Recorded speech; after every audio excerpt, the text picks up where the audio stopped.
Samantala, nagsimula na po ang mga taga-Eastern Samar na magkumpuni ng kanilang mga bahay bago pa tumama ang bagyong Ruby.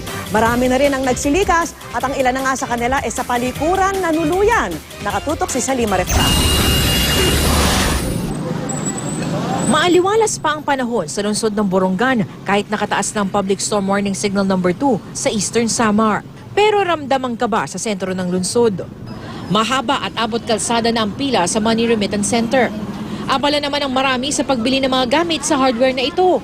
Lona at pako ang pinakamabili. Baka matuklap yung atip namin, bubong. Kaya?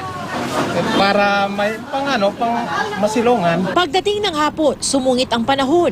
Epekto na raw ito ng bagyong Ruby ayon sa Pag-asa. Bukas pa inaasahang tatama ang bagyong Ruby dito nga sa probinsya ng Eastern Samar. Pero ngayon pa lang ramdam na yung lakas ng hangin na dala nito. Naglalaki ang alon ng humahampas ngayon sa dalampasigan. Kaya naman maraming residente ang nanonood at kumukuha ng mga letrato at mga video. Nakakamangha kung iisipin sa ngayon. Pero alam raw ng maraming residente ang matinding panganib na dala ng bagyo.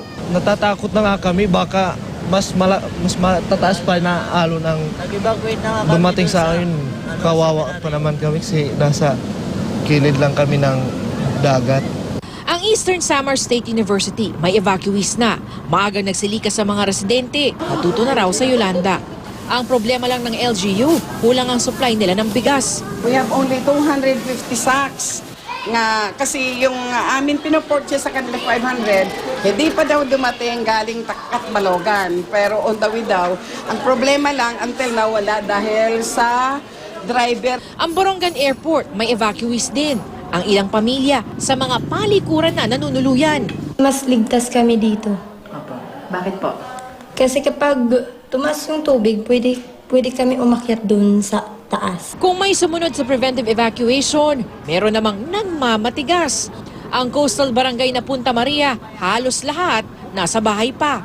Si DILG Secretary Marojas na ang nanghikayat na lumikas. Kailan kayo mag-evacuate? Kailangan mag-prepare na kami, ready na kami kasi may pupunta na service dito sa amin barangay. Nasa Borongan si Rojas at si Presidential Spokesman Edwin Lacerda sa utos si Pangulong Aquino para tiyakin ang paghahanda sa bagyong Ruby. Nakikita natin na all along the coast ng Samar ay dapat na ililikas ng ating mga kababayan.